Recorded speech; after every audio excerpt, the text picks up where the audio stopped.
Hello everyone, क्या हालचाल। तो देखिए, आज की इस वीडियो से हम सभी शुभारंभ करने जा रहे अपने 12th क्लास इंडियन हिस्ट्री भारतीय इतिहास के कुछ विषय भाग 1 में जो पहला चैप्टर दे रखा है, जिसका नाम है ईंटें, मनके तथा अस्थियां। हिंदी मीडियम में इस चैप्टर को समझने वाले हैं फ्री पीडीएफ के साथ। भाई टेलीग्राम पे आप सभी को इस चैप्टर का फ्री पीडीएफ आपको मिल जाए।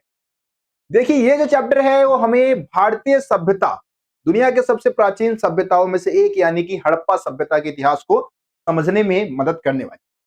मतलब जैसे आप ब्रिटिश काल की बात करें, जब ब्रिटिशर्स भारत में आए, जब अंग्रेज लोग भारत में आए, तो उन्होंने भारत को गुलाम इस आधार पे बनाया, ये कह के बनाया कि भाई भारत के लोग कभी सभ्य हुए नहीं, यहाँ पे किसी सभ्यता का विकास नहीं हुआ, यहाँ के लोगों का रहन सहन का जो तरीका है बिल्कुल असभ्य लोगों जैसा है, अच्छे भाषा का इस्तेमाल नहीं करते हैं, कभी अच्छे मकानों में नहीं रहे, है ना। मतलब कुल मिला के इनके अंग्रेजों के कहने का मतलब ये था कि भारत में कभी किसी सभ्यता या संस्कृति का विकास हुआ ही नहीं।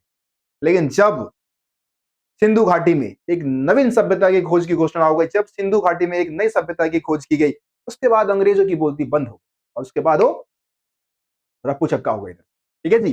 तो वीडियो में आगे बढ़ने से पहले देखिए, इस चैप्टर को मैंने आप सभी को एनिमेशन के माध्यम से भी समझाया हुआ है। भाई पिछले साल एनिमेटेड वीडियो भी बनाया था मैंने इस चैप्टर के ऊपर, तो आप सभी एनिमेटेड वीडियो को भी देख के इस चैप्टर को समझ सकते हैं, है ना। साथ ही साथ आप मुझे इंस्टाग्राम पे फॉलो करें और फ्री पीडीएफ के लिए भाई आप सभी को मेरे टेलीग्राम चैनल को सब्सक्राइब करना होगा। रोशन सा स्टडी पॉइंट के नाम से हमारा टेलीग्राम चैनल भी है, तो जाके जरूर से जरूर हमारे टेलीग्राम चैनल को सब्सक्राइब कर लेना, फ्री पीडीएफ अगर आप चाहते हो।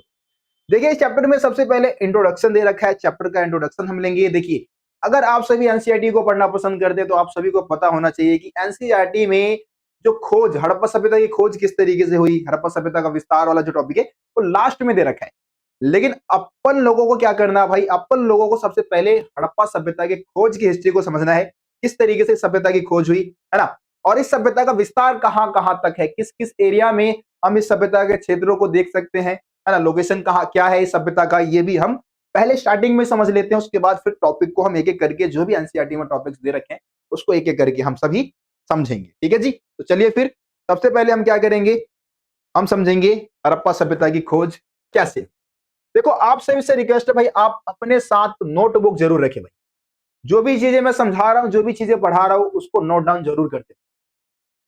देखो, फोन मैं आपको पीडीएफ फ्री में दे दूंगा, लेकिन फ्री पीडीएफ आप इस्तेमाल किससे करोगे भाई, फोन से इसका इस्तेमाल करोगे, फोन से पढ़ोगे। लेकिन फोन आपको पता है अभी के समय में सबसे बड़ा डिस्ट्रैक्शन है आप सभी के, है ना। आप नोट्स पढ़ने जाओगे, लेकिन नोट्स के पढ़ने के अलावा आप बहुत कुछ कर लोगे, लेकिन नोट्स पढ़ नहीं पाओ।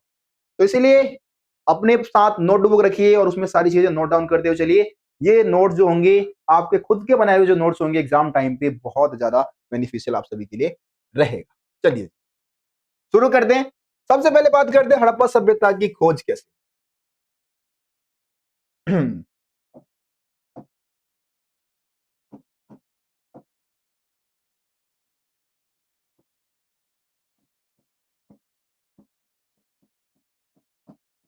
हड़प्पा की खोज या फिर हड़प्पा सभ्यता की खोज कैसे। ठीक है जी। देखिए, सबसे पहले जो हड़प्पा का जो जिक्र किया जाता है वो चार्ल्स मैसन के द्वारा किया जाता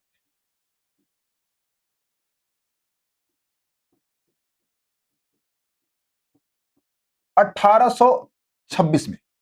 ठीक है, चार्ल्स मैसन ने सबसे पहले हड़प्पा का जिक्र किया था। इस समय हमें कुछ खास जानकारी हड़प्पा सभ्यता के बारे में नहीं मिली। फिर हमें हमें यहाँ पे ब्रंटन ब्रदर्स के बारे में जानकारी प्राप्त करना चाहिए। वैसे मैं आपको बता रहा हूं कि ये चीजें आपके सिलेबस में, एनसीईआरटी बुक में आपको ये चीजें नहीं मिली। ब्रंटन ब्रदर्स, ये बात है 1856 की। ये ब्रंटन ब्रदर्स क्या कर रहे थे, रेलवे लाइन का विस्तार कर। भैया जी, कहां से कहां तक रेलवे लाइन बिछा रहे, तो लाहौर से लेके कराची। ठीक है जी, लाहौर से कराची के बीच में जब रेलवे लाइन का विस्तार ब्रंटन ब्रदर्स, दो भाई लोग थे, दो बंधु लोग थे, विस्तार करवा रहे थे, तब इनको जब जाहिर सी बात है कि खुदाई वगैरह होगा, है ना। कराची से लाहौर के बीच में जब खुदाई वगैरह हो रहा था पटरी बिछाने के लिए, तो उनको यहां से अलग अलग आकार के, ऐसे आकार के ईंटें मिलने लग रहे ना भाई, जो उस समय प्रयोग में नहीं लाए जाते थे, बिल्कुल अलग टाइप के थे ईंटें। इसके अलावा इनको बहुत सारे मोहरे मिली, बहुत सारी मनके मिली। इसको समझ नहीं पाए। तो उस समय के एक बहुत ही फेमस पुरातात्विक थे, ये चले गए उनके पास। नाम क्या था जी? कनिंघम।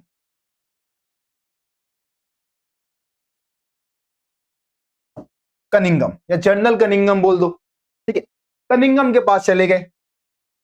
देखो कनिंघम के बारे में यहां पे आप लोगों को कुछ चीजें जान लेना चाहिए।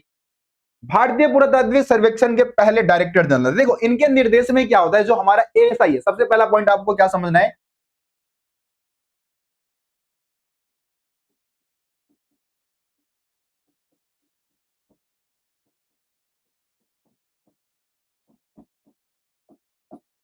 इनके निर्देश के समय काल में ही क्या होता है, इनके निर्देश से ही कहीं ना कहीं हमारा जो एएसआई है, एएसआई बोले तो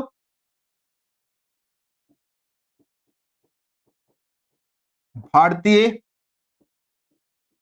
पुरातत्व विभाग, ठीक है जी। एएसआई क्या है? भारतीय पुरातत्व विभाग है। इसकी स्थापना भारतीय पुरातत्व विभाग यानी कि archaeological survey of India, English में बोलते हैं। इसका काम क्या है? भारत में जितने भी हमारे धरोहर है, जो भी पुराने अवशेष है, उसको जमीन के नीचे से खनन करके ढूंढना और उसके आधार पर इतिहास की रचना करना, ये एएसआई का मुख्य काम है, भारतीय पुरातत्व विभाग का काम। इसकी स्थापना 1861 के आसपास की जाती है, कनिंघम के निर्देश से। और उस समय हमारे देश के जो गवर्नर जनरल होते हैं वो लॉर्ड कैनिंग होते हैं, ठीक है। इस समय जब कनिंघम ने भारतीय पुरातत्व सर्वेक्षण की स्थापना की बात पहल की थी, यानी कि इनके पहल के साथ ही इसका स्थापना हुई थी, तो इस समय हमारे जो गवर्नर जनरल थे वो कौन थे? लॉर्ड लॉर्ड कैनिंग, ठीक है जी। लॉर्ड कैनिंग गवर्नर जनरल इस समय थे जब हमारे भारतीय पुरातत्व विभाग की स्थापना हुई थी। देखो ये भारतीय पुरातत्व विभाग यानी कि एएसआई के पहले डायरेक्टर जनरल होते हैं, ठीक है।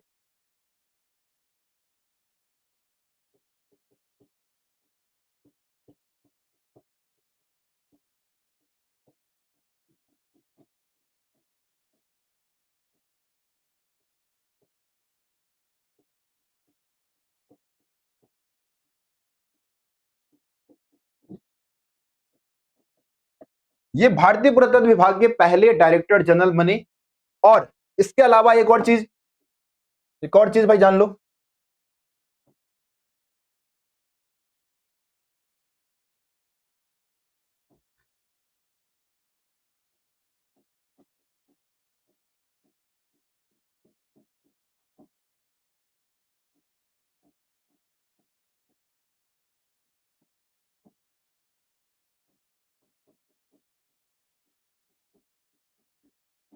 देखो जी, क्योंकि भारतीय पुरातत्व विभाग की स्थापना इनके निर्देश से ही हुआ था, इसीलिए इनको भारतीय पुरातत्व का जनक भी माना जाता है। भारतीय पुरातत्व विभाग का पिता या भारतीय पुरातत्व का जो फादर है, इन्हीं को माना जाता है ना। इनके निर्देश से ही एएसआई की स्थापना हुई थी। देखो मैंने आप लोगों को अभी 1856 का डेट मैंने बताया था। देखो यहाँ पे एक बार नीचे कर दे इसको हम, ये देखो हुआ क्या कि 1856 में जब ये ब्रंटन ब्रदर्स लाहौर और कराची के बीच में जब रेलवे लाइन का विस्तार करवा रहे थे, तो उनको अचानक से ऐसी ईंटें मिलने लग रही है, बहुत सारे ऐसे अवशेष मिलने लग रहे हैं जो कि बहुत प्राचीन है, वो समझ नहीं पाते। तो वो क्या करते, कनिंघम के पास आते हैं, क्योंकि कनिंघम को इतिहास की अच्छी नॉलेज थी, पुरातत्व विभाग का बहुत मतलब पुरातत्व के अच्छे खासे ज्ञाता थे। तो यहाँ पे आए, इन्होंने उनको कुछ मोहरे वगैरह दिए कनिंघम को। तो कनिंघम ने जब हड़प्पाई मोहरों को देखा, क्योंकि ये मोहरे हड़प्पाई क्षेत्र से मिले थे, तो उन मोहरों को जब देखा तो उन मोहरों का विश्लेषण किया और वो निष्कर्ष पे पहुंच गए कि भाई भारतीय सभ्यता जो है वो गंगा घाटी के आसपास विकसित हुआ था। गंगा घाटी के नदी,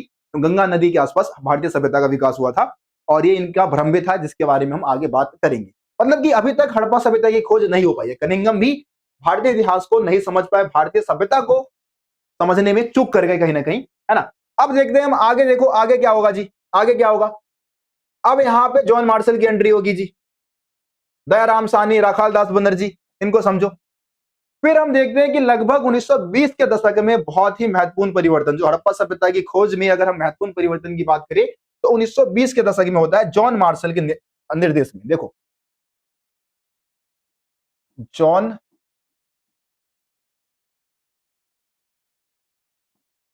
जॉन मार्शल, देखो जॉन मार्शल के साथ दो भारतीय पुरातत्वविद थे जो कि कार्य करने लग रहे थे। एक तरफ है दयाराम साहनी,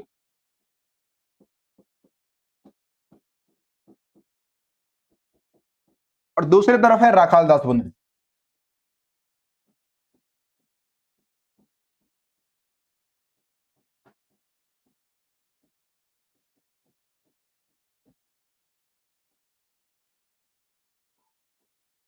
देखो दयाराम साहनी की बात करें तो इन्होंने हड़प्पा की खोज की, हड़प्पा की खोज की कब की जी? 1921 में। इनकी बात करें इन्होंने खोज की मोहनजोदड़ो।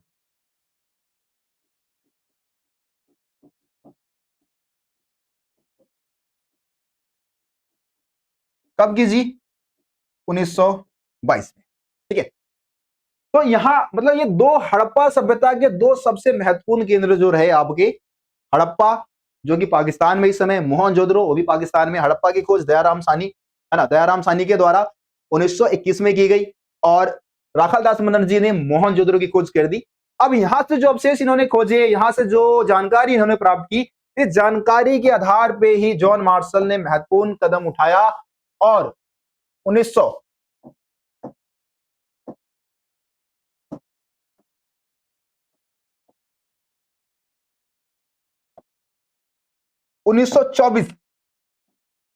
की अगर मैं बात करूं तो 1924 में इन्होंने पूरी दुनिया के सामने सिंधु घाटी यानी कि हड़प्पा सभ्यता की खोज की घोषणा कर दी। पूरी दुनिया को बता दिया कि भाई हमने सिंधु घाटी के आसपास एक नई सभ्यता की खोज कर ली है।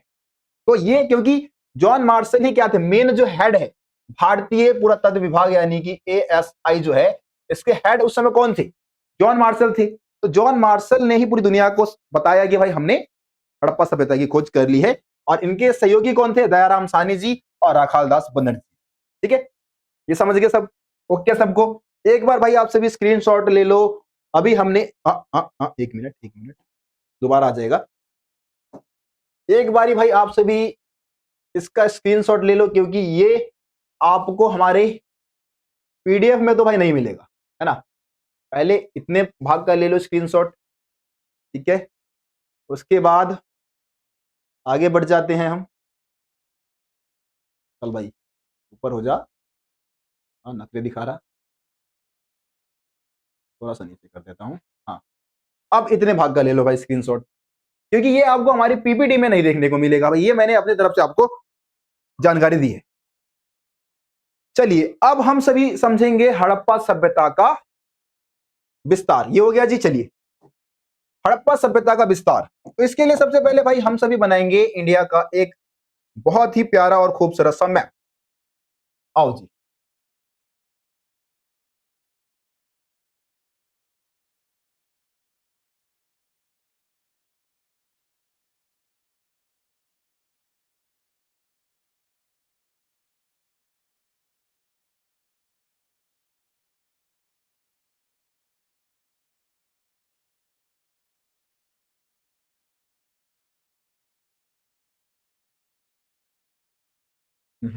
कलर अपने आप कैसे बदल रहा भाई?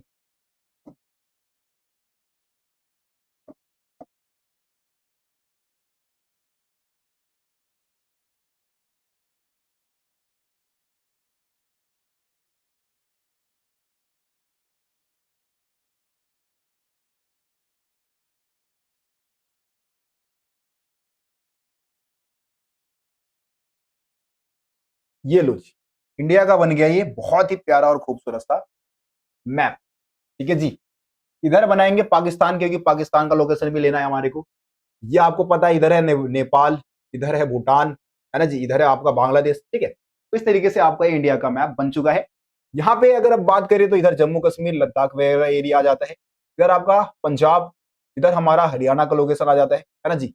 इधर आपका ये यूपी का लोकेशन आ गया जी, ये यूपी हो गया हमारा। इधर आपको पता है बिहार हो जाता है। इधर हम बात करें तो ये हमारा राजस्थान का लोकेशन है। इधर आपका ये गुजरात। ठीक है, मतलब नीचे का वो एरिया हमें लेना ही नहीं है। हड़प्पा सभ्यता के अगर विस्तार को समझना है तो हमें नीचे का एरिया नहीं लेना। ठीक है जी। अब देखो प्रमुख, अगर हम लोकेशन की बात करते हैं, हड़प्पा सभ्यता के प्रमुख लोकेशन जो कि मेन लोकेशन है, आपके पेपर में ही पूछा जाता है, तो सबसे पहले आप यहां से स्टार्ट करो, हड़प्पा। सबसे पहले हड़प्पा देखो, लाहौर के आसपास का एरिया हड़प्पा कहलाता था। ये हमारा क्या है, हड़प्पा। ठीक है जी, सबसे पहला लोकेशन हमारा कौन सा रहेगा, हड़प्पा का। तो इसको हम पतला कर ले, ज्यादा डार्क, ज्यादा डार्क हो रहा। ठीक है, उसके बाद दूसरा लोकेशन आपका रहता है हरियाणा में। दो लोकेशन हमारा इस जगह पे आप दिखाओगे,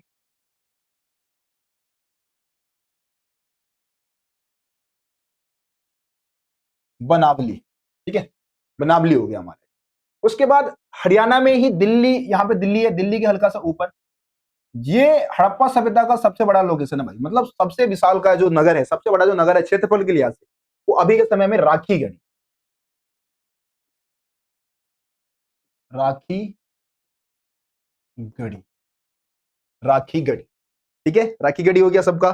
चलिए एक बार इसको हम कलर को जरा थोड़ा चेंज कर देते हैं ना, तब ज्यादा बढ़िया रहे। राखी गढ़ी हो गया।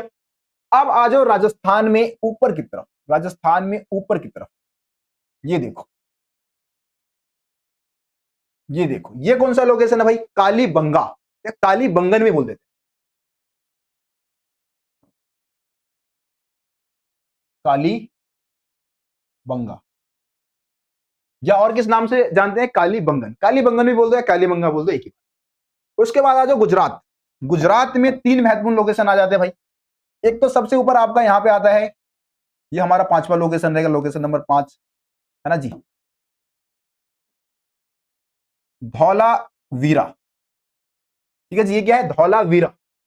उसके बाद इधर आ जाओ नीचे इस जगह पे, ये क्या है जी हमारा, लोथल, लोथल। उसके बाद ये देखो, ये कॉर्नर दिख रहा है ना आपको, ये कॉर्नर, ये है आपका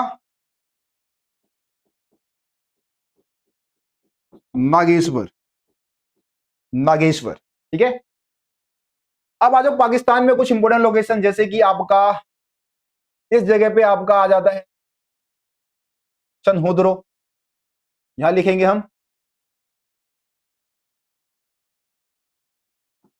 चनहुद्रो। ठीक है, चनहुद्रो के नीचे हल्का सा नीचे आपका आ जाता है, और नीचे आ जाएंगे हम कोट दीजी, थोड़ा ऊपर नीचे हो जाएगा चलेगा, इधर का लोकेशन थोड़ा भाई ऊपर नीचे हो जाएगा चलेगा, है ना, लेकिन मैं आपको जो बता रहा हूं इसके आसपास ही है, थोड़ा बहुत ऊपर नीचे भाई हो सकता है, कोट दीजी, कोट दीजी। ठीक है जी, कोट दीजी। इसके अलावा इधर की तरफ नीचे आप देखोगे, ये वाला लोकेशन है आपका बालाकोट, बालाकोट। ठीक है, बालाकोट दिख रहा है सबको, हाँ ठीक है, ओके, बालाकोट। ये एक बहुत ही महत्वपूर्ण लोकेशन हमारा रह गया। जैसे चंदुद्रो दिखा है, इसके चंदुद्रो के बिल्कुल हम आ जाएंगे उल्टे हैंड की तरफ, इधर कॉर्नर पे, ये हमारा लोकेशन हो जाएगा मोहनजोदड़ो, मोहन मोहनजोदड़ो। ठीक है, तो ये प्रमुख लोकेशन है जो कि हड़प्पाई क्षेत्र के, मतलब आपके एनसीईआरटी बुक में लोकेशन दे रखे हैं, इंपोर्टेंट है। कितने बता दिया, एक, एक, दो, तीन, चार, पांच, छह, सात, आठ, नौ, 10, 11 लोकेशन मैंने आपको बता दिया। ठीक है, अगर आपसे पूछा जाए कि हड़प्पा सभ्यता का सबसे उत्तरी छोर कौन सा है, मतलब उत्तरी भाग कौन सा है, तो जम्मू कश्मीर में लोकेशन है आपका मांडा। ठीक है जी, मांडा। ठीक है, ये हड़प्पा सभ्यता का सबसे उत्तरी छोर है, मांडा। दक्षिण में आप आ जाओगे तो इधर आपका ये देखो, ये नीचे वाला एरिया आपका महाराष्ट्र का एरिया है। महाराष्ट्र में आपका दक्षिणी, जो सबसे दक्षिणी छोर जो है आपका, वो है दैमाबाद। वैसे आपके मैप 12th क्लास के मैप में नहीं पूछा जाएगा, लेकिन हमेशा काम आने वाली चीज है, इसीलिए मैं आपको बता रहा हूं। सबसे दक्षिणी छोर कौन सा है भाई, दैमाबाद। ठीक है जी, दैमाबाद। सबसे, अगर हम बात करें इसका पूर्वी छोर, पूर्वी मतलब ये वाला एरिया पूर्वी होता है मैप का, है ना, तो सबसे पूर्वी छोर की बात करो तो आपका यूपी में एक लोकेशन आता है, यूपी में एक लोकेशन आता है आपका आलमगीरपुर। मतलब आलमगीरपुर से आगे इधर हड़प्पा सभ्यता का कोई भी लोकेशन नहीं है। इधर साउथ में दयामाबाद से नीचे हड़प्पा सभ्यता का कोई भी लोकेशन नहीं है। ठीक है, तो और ऊपर जम्मू कश्मीर से तो नीचे कोई है ही नहीं। ठीक है, तो इधर आपका है आलमगीरपुर,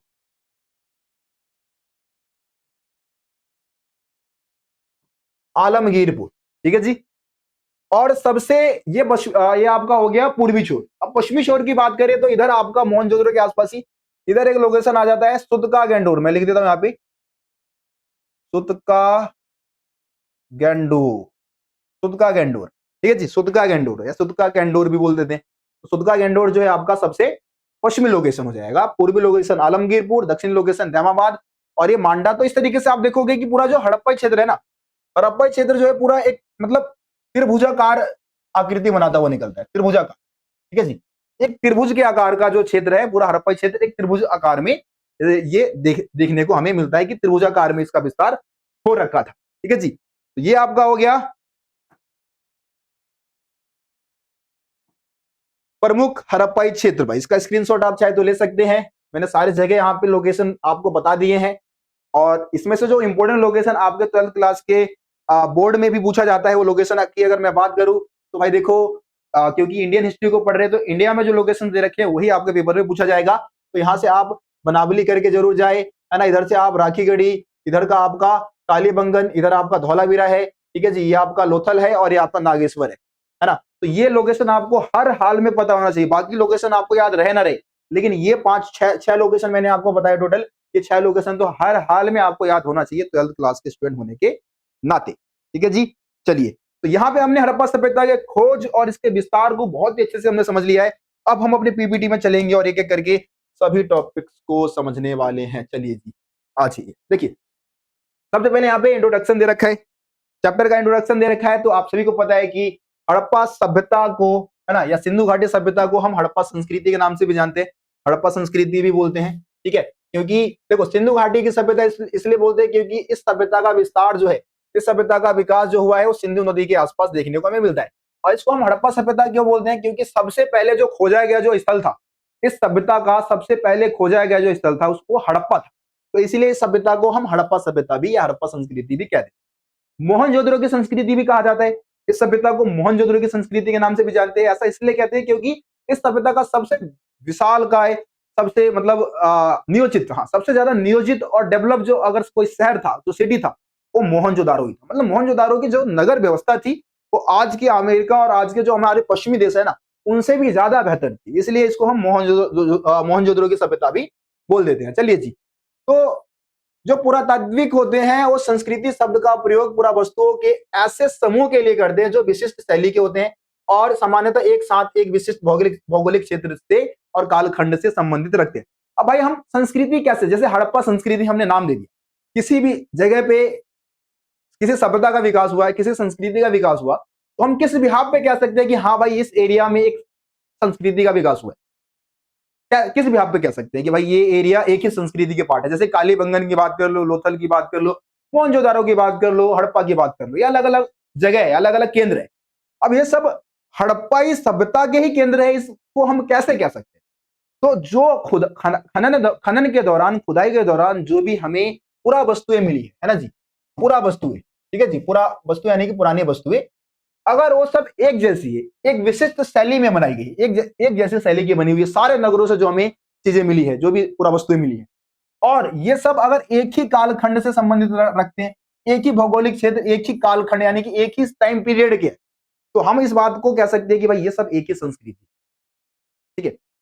तो इस बिहाफ पे हम किसी भी एरिया को एक संस्कृति का नाम देते हैं। संस्कृति शब्द की व्याख्या पुरातात्विक इसी आधार पर करते हैं कि कोई भी पूरा वस्तु अगर एक टाइम पीरियड में पाया गया है, एक विशिष्ट शैली की है और एक ही भौगोलिक क्षेत्र से पाया गया है, तो इसको हम क्या कहेंगे, एक संस्कृति का नाम दे सकते हैं। देखिए हड़प्पा संस्कृति का काल निर्धारण किया गया वो 2600 ईसा पूर्व से लेके 1900 ईसा पूर्व किया गया। लेकिन आप सभी को समझना चाहिए, देखिए हड़प्पा संस्कृति या हड़प्पा सभ्यता को हम कुल मिला के 3 भागों में बांट सकते हैं, ठीक है। देखो यहाँ पे समझो आप सभी, हड़प्पा सभ्यता का विभाजन हम 3 भागों में कर सकते हैं। कौन कौन से 3 भाग, देखो सबसे पहला भाग आपका आरंभिक काल हो सकता है, आरंभिक काल, ठीक है। बीच में आपका विकसित विकसित काल हो सकता है या विकसित हड़प्पा सभ्यता बोलते हैं। तीसरा आपका होगा यहां पे लिख देता हूं, मैं यहां पे लिख देता हूं परवर्ती काल या परवर्ती हड़प्पा सभ्यता। ठीक है, ये आपका हो गया पहला, ये हो गया आपका दूसरा और ये आपका हो गया तीसरा। देखो तीनों में क्या अंतर है। हड़प्पा सभ्यता का विभाजन 3 भागों में हम कर सकते हैं, आरंभिक काल, विकसित काल, परवर्ती काल। देखो अभी इस चैप्टर में जो हम हड़प्पा सभ्यता को समझ रहे हैं, ये आपका विकसित हड़प्पा काल के बारे में हम पढ़ने वाले हैं, जिसका टाइम पीरियड क्या रहेगा हमारा 2600 से लेके 1900 ईसा पूर्व। 2600 से लेके 1900 ईसा पूर्व ये हड़प्पा सभ्यता का टाइम पीरियड है। लेकिन देखो 2600 ईसा पूर्व से 1900 ईसा पूर्व में हड़प्पा के क्षेत्र में, हड़प्पा सभ्यता में बहुत ज्यादा उन्नति प्रगति हुआ, बहुत ज्यादा डेवलपमेंट हुआ, अच्छे अच्छे मकाने बने, व्यापार किया, शिल्पकला का विकास हुआ। मतलब कुल मिला के ये विकसित हड़प्पा सभ्यता के लोग थे। लेकिन क्या यहाँ के लोग एकदम से विकसित हो गए? क्या यहाँ के लोग एकदम से डेवलप हो गए? नहीं, एक प्रक्रिया होती है। जैसे हम मानव जो है, स्टार्टिंग में हम सभी जंगलों में रहते थे, है ना, शिकार करते थे, खेती बाड़ी हमें नहीं पता था, लेकिन धीरे धीरे हमने खेती करना स्टार्ट कर दिया, हमने स्थायी बस्तियां बना ली, है ना। तो ये सब विकास एकदम से नहीं हुआ, अच्छी इमारतें हमने एकदम से नहीं बनाई। ठीक है, तो इस एरिया में जो विकसित हड़प्पा सभ्यता का जो टाइम पीरियड है, इससे पहले भी यहाँ के लोग रहते होंगे, यहाँ पे लोग रहते होंगे इन एरियाओं में, है ना। कालीबंगन है, लोथल है, बनावली है, इन सब एरिया में पहले भी रहते होंगे। तो 2600 ईसा पूर्व से पहले जो लोग रहते थे ना, उनको हम आरंभिक हड़प्पा सभ्यता के लोग बोलेंगे। इन्होंने ही धीरे धीरे डेवलपमेंट लाया, अपने अंदर परिवर्तन लाया, और फिर वो विकसित हड़प्पा के काल में प्रवेश किए और विकसित हड़प्पा सभ्यता के लोग कहलाने लग गए। ठीक है, टेक्नोलॉजी का विकास किया, ऊंची इमारतें बना ली। पहले यहाँ के लोग जो आरंभिक हड़प्पा सभ्यता के लोग थे, वो झोपड़पट्टियों में रहते होंगे, छोटे मोटे इमारतें बना के रहते होंगे, व्यापार वगैरह उतना नहीं करते होंगे। ठीक है, लेकिन धीरे धीरे फिर उन्होंने उन्नति प्रगति की और फिर विकसित हड़प्पा काल में प्रवेश किया, यानी कि जो 2600 ईसा पूर्व से लेकर 1900 ईसा पूर्व का टाइम पीरियड। यानी कि 2600 ईसा पूर्व से पहले का टाइम पीरियड क्या कहलाएगा? आरंभिक हड़प्पा सभ्यता के काल कहलाएगा। विकसित हड़प्पा सभ्यता का काल 2600 से 1900 ईसा पूर्व, समझ गए। अब 1900 ईसा पूर्व के आसपास से ही क्या होता है, हड़प्पा सभ्यता का डिक्लाइन होना शुरू हो जाता है, पतन होना शुरू हो जाता है हड़प्पा सभ्यता का, और फिर धीरे धीरे खत्म हो जाता है। तो जो 1900 ईसा पूर्व के बाद जो टाइम पीरियड है आपका, वो परवर्ती काल कहलाता है ना, परवर्ती काल। उम्मीद करता हूं आप सब ये तीनों ही कॉन्सेप्ट समझ गए होंगे। चलिए जी, तो ये देखो यहाँ पे लिखा भी कि इस क्षेत्र में हाँ देखो, इस क्षेत्र में सभ्यता से पहले और बाद में भी संस्कृतियां विकसित हुई थी, जिसको हम आरंभिक तथा परिवर्ती काल कहते हैं। मतलब कि इससे पहले और बाद में भी संस्कृतियां विकसित हुई थी। जो पहले विकसित हुई वो आरंभिक काल, और जो बाद में विकसित हुई वो परिवर्ती काल कहलाए। ठीक है जी, उम्मीद करता हूं इस पेज को समझ गए होंगे। देखिए आप सभी इस बात को जानते हैं कि हड़प्पा सभ्यता की लिपि जो है उसको इतिहासकार नहीं पढ़ पाए, मतलब कि लिखित तौर पे हम कुछ भी नहीं जानते भाई सभ्यता के लोगों के बारे में। तो भैया जानकारी कहां से मिलता है? तो इतिहासकारों ने, जो हमारे पुरातात्विक है, पुरातात्विक जो है, उन्होंने किया खनन के दौरान बहुत सारी चीजों को ढूंढ लाया, और उन ढूंढे हुई चीज जो खुदाई के दौरान जो चीजें मिली है, उसके आधार पर हम हड़प्पा सभ्यता के बारे में जानते हैं। जैसे कि ईंटे, मनके, अस्थियां समझते हो, अस्थियां अवशेष, मानव के अवशेष, हड्डियां, कंकाल, है ना, अस्थियां, उनके आवास है, जो हड़प्पा लोगों ने जो आवास बनाए। मृत भांड बोले तो क्या होता है भाई? मृत भांड बोले तो मिट्टी के, है ना, मिट्टी के, अरे क्या है, चल नहीं रहा है। ठीक है, मृत भांड का मतलब होता है मिट्टी के बर्तन। इसके अलावा आभूषण है, वो बहुत सारे आभूषण बनाए उन्होंने, औजार बनाए, मोहरे बोले तो स्टैम्प। ठीक है, बाट बोले तो जिसका इस्तेमाल सामान को तोलने के लिए करते हैं, पत्थर के फलक वगैरह हो गए। तो ये सारे अवशेष है, पुरातात्विक अवशेष है, जो कि खनन के दौरान हमें मिले हैं, और इस बिहार पे हम हड़प्पा सभ्यता के बारे में जान पाते हैं। ठीक है, देखो अगला टॉपिक है आपका हड़प्पाई मोहरों के बारे में जान लीजिए। देखिए सबसे ज्यादा जो हमें हड़प्पा सभ्यता के बारे में जानकारी मिलती है, सबसे ज्यादा जो हमें पता चलता है, वो हड़प्पाई मोहरों से ही पता चलता है। मोहर समझ गए आप, स्टैंप समझ गए, स्टैंप, है ना, मोहर। तो देखो हड़प्पाई मोहर सभ्यता हड़प्पा सभ्यता की सबसे विशिष्ट पुरावस्तु थी भाई। सबसे विशिष्ट पुरावस्तु किसको माना गया है? सबसे विशिष्ट यानी कि सबसे अनोखी है, वो है हड़प्पाई मोहरे। ठीक है जी, हड़प्पाई मोहरे सेलखरी नामक पत्थर से बनाई जाती थी। बहुत इंपॉर्टेंट भाई, कौन से पत्थर से बनाई जाती थी? सेलखरी नामक पत्थर से बनाई जाती थी। और इस पे हमें जानवरों के चित्र, जितने भी मोहरे आप देखोगे ना, सभी मोहरों पे आपको किसी न किसी जानवर का चित्र देखने को मिलेगा। खास करके वो एक सिंग वाला जो जानवर है, एक श्रृंगा जानवर है, उसका चित्र आपको देखने को मिल जाएगा, वृषभ का चित्र देखने को मिल जाएगा। ये हमारे आलती पालती मार के बैठे हुए हमारे जो शिव शंभु भोलेनाथ है, इसमें भी आपको जानवरों के चित्र, जो देखो यहाँ पे बहुत सारे जानवर है, जानवरों के चित्र आपको जरूर देखने को मिले।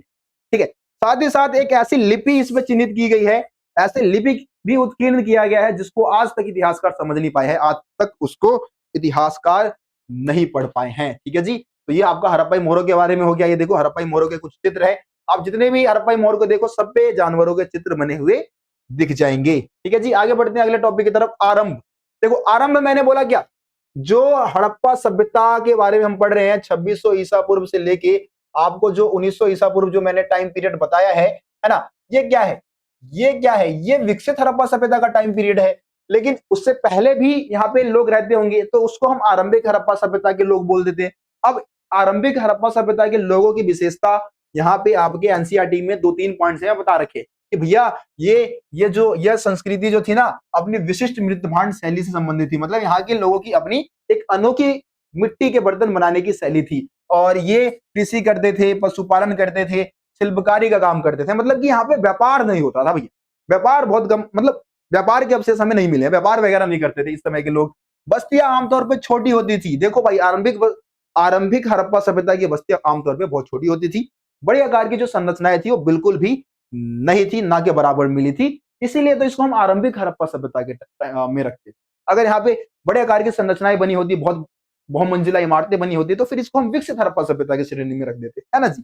समझ में आ रहा है सबको? चलिए आगे बढ़ते हैं, हम आगे बढ़ते हैं जी निर्वाह के तरीके। देखो भैया हड़प्पा वासी निर्वाह कैसे करते थे, अपना जीवन यापन कैसे करते थे। देखिए तो हड़प्पा वासियों की अगर हम निर्वाह का मतलब आप समझते हैं ना, जीवन यापन करना, खाने पीने में किन चीजों का इस्तेमाल कर रहे हैं, है ना, खेती बाड़ी भी आप इसमें लिख सकते हो, शिकार वगैरह करते थे। पुराने समय की बात कर रहे हैं तो शिकार तो होगा ही होगा, है ना। देखो क्या लिखा है कि कई प्रकार के पेड़ पौधों से भोजन प्राप्त करते थे। मछली जो है इनका मुख्य आहार, ठीक है, मछली इनका क्या था, मुख्य आहार। अनाज के दाने, बहुत सारे अनाज के दाने मिले हैं भाई, जैसे कि अनाज के दानों में अगर हड़प्पा वासियों की अनाज की बात करें तो इसमें गेहूं है, जौ है, दाल है, सफेद तिल है, चना है, ये सब इनके अनाज में शामिल थे। बाजरे के दाने के अवशेष कहां से मिले भैया, गुजरात से मिले, इंपॉर्टेंट है भाई। ठीक है, चावल कम मिले हैं, इसका ये पता लगता है कि चावल की खेती उधर कम होती थी, क्योंकि राजस्थान साइड ऐसे भी मतलब बारिश उतनी होती नहीं है, तो खेती, चावल की खेती के लिए भाई ज्यादा से ज्यादा आपको वर्षा पर निर्भर रहना पड़ेगा। ठीक है, कई हड़प्पा स्थलों से मिले जानवरों की हड्डियों से हमें यहाँ के मवेशियों, भेड़, बकरी और भैंस, सूअर की हड्डियां भी मिली हैं। मतलब कि जानवरों से भी भोजन प्राप्त करते थे, हमें कई हड़प्पा स्थलों से इन जानवरों की हड्डियां प्राप्त हुई है। ठीक है जी, आगे देखो, ये देखो जी, ये देखो शिकार कर रहे भाई, हिरण को मार दिया इन्होंने, है ना। ये देखो जंगली प्रजातियों में वराह जैसे सुअर की बात कर लो, हिरण की बात कर लो, घड़ियाल की बात कर लो, इनकी हड्डियां भी मिली है। मछली तथा पक्षियों की हड्डियां भी हमें मिली है। हड़प्पा वासी इन जानवरों का शिकार भी करते थे और कुछ जानवरों को इन्होंने पालतू भी बनाया हुआ था। ठीक है जी, तो ये हड़प्पा वासियों के निर्वाह के तरीके के बारे में हो चुका है आपका ये निर्वाह का टॉपिक। चलिए आगे बढ़ते हैं अगले टॉपिक की तरफ। अगला टॉपिक है हमारा कृषि प्रौद्योगिकी। अरे भैया ये कृषि प्रौद्योगिकी होता क्या है, प्रौद्योगिकी का मतलब है तकनीक, टेक्नोलॉजी, यानी कि खेती करने के लिए उस समय के लोग कौन से तकनीक का इस्तेमाल करते होंगे। तो देखो 2600 ईसा पूर्व के आसपास की हम बात कर रहे हैं, 2600 ईसा पूर्व में हड़प्पा सभ्यता का विकास हुआ। अब बता दो 2600 ईसा पूर्व यानी कि आज से कितने साल पहले की बात हो रही है, 2026 में इधर आ चुके हैं, और 2600 साल उधर का ले लो, है ना जी, 2000 यानी कि 4626 साल पहले हड़प्पा सभ्यता का विकास हुआ। तो इतने साल पहले के लोग खेती कैसे करते होंगे, जाहिर सी बात है बैलों का इस्तेमाल करते होंगे, लकड़ के हलों का इस्तेमाल करते होंगे, है ना, कहीं कहीं तालाब नहर खुदवा दिया होगा ताकि खेतों की सिंचाई हो जाए। तो ये खेती में मतलब थोड़ा सा देखो, जरूरी नहीं है कि सारी चीजें आपको रटना ही है, रटने वाला बच्चा जाएगा नुकसान खाए। ठीक है, अगर आप वास्तव में अपने बुद्धि का इस्तेमाल करोगे, अपने दिमाग का इस्तेमाल करोगे, आप चीजों को समझ जाओगे आसानी से। देखो क्या लिखा है, देखो पॉइंट्स पढ़ते हैं। देखो अनाज के दानों से कृषि के संकेत मिलते हैं। भाई अनाज के दाने हमें मिले हैं, जिससे पता लगता है कि खेती यहाँ के लोग करते होंगे। वृषभ के विषय में हमें जानकारी मिली है। वृषभ एक मतलब सांड, सांड जैसा जानवर है। ठीक है, वृषभ क्या, एक सांड जैसा जानवर है। यहाँ पे वृषभ का चित्र वित्र याद डालना चाहिए, तब जाके मैं ज्यादा अच्छे से समझा पाता। यहाँ पे डली नहीं, है ना, वृषभ का चित्र नहीं डाला, मतलब सांड जैसा ही एक जानवर था, कुबड़ जिसका उठा होता है, सांड का कुबड़ उठा होता है ना ऊपर की तरफ। तो वृषभ के विषय में जानकारी था, इससे पता लगता है कि भाई खेतों को जोतने के लिए बैलों का इस्तेमाल होता था। ठीक है, एक मिट्टी का मतलब जानवर का अवशेष हमें मिला है जो बिल्कुल बैल जैसा, इससे पता लगता है कि भाई खेती करने के लिए बैलों का इस्तेमाल करते थे। देखो इसके अलावा चोलिस्तान और कई अन्य स्थान जैसे कि बनावली, जो कि हरियाणा में आप सभी को पता है, यहां से हमें मिट्टी के हल के प्रतिरूप मिले, मिट्टी के हल मिले, जिससे पता लगता है कि हलों का इस्तेमाल भी खेतों को जोतने के लिए होता था। और जुते हुए खेत के साक्ष्य, जुते हुए खेत के अवशेष हमें कहां से मिले? कालीबंगन से। भाई इंपॉर्टेंट लोकेशंस है, यहां से क्वेश्चन एमसीक्यू में पूछा जाता है। चोलिस्तान और बनावली से हमें मिट्टी के हल के प्रतिरूप और जुते हुए खेत के साक्ष्य हमारे को कालीबंगन से प्राप्त हुए हैं। ठीक है जी, आगे देखो, आगे देखो, कृषि में सिंचाई के लिए नहरों का प्रयोग किया जाता था। भाई नहर और कुओं का इस्तेमाल ये करते थे सिंचाई के लिए। अब देखो अफगानिस्तान में एक बहुत इंपॉर्टेंट लोकेशन है आपका सोरदुगई। सोरदुगई से हमें क्या मिला है? नहर के अवशेष मिले हैं भाई। नहर, नहर समझते हो ना, लंबी होती है, बहुत दूर तक फैली होती है भाई। ये देखो नहर है, मान लो ये नहर है, ये देखो लंबी नहर निकल गई। तो कहां से मिला है? नहर के अवशेष कहां से मिले हैं? अफगानिस्तान के सोरदुगई नामक जगह से। बहुत इंपॉर्टेंट लोकेशन, जो भी चीजें बता रहा हूं ना भाई इंपॉर्टेंट है बहुत ज्यादा।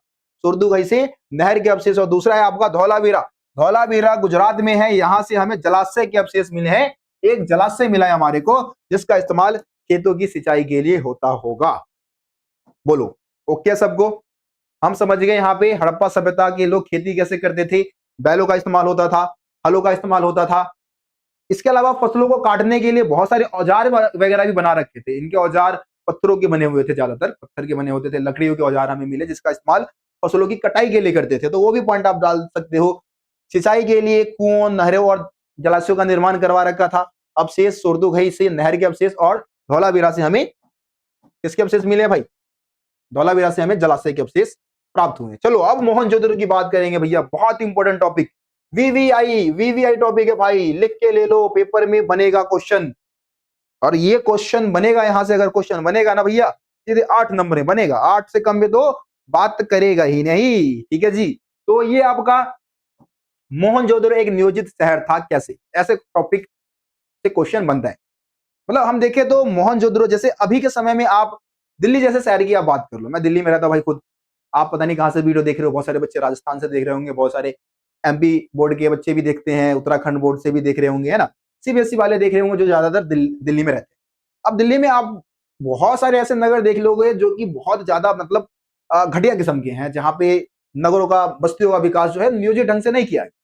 नालियों का आता पता नहीं है, गलियों का आता पता नहीं है, गलियों की ऊंचाई इतनी कम है भाई कोई लंबी हाइट का बंदा निकल ना पाए। ठीक है, बहुत सारी झुग्गी झुग्गी वगैरह जैसे एरिया में आप देखोगे कि बहुत पतली पतली गलियां होती है वहां पे। मतलब एक मोटा व्यक्ति तो भाई ऐसे मतलब गलियों में ना सीधा चल ही नहीं सकता, चौड़ा हो।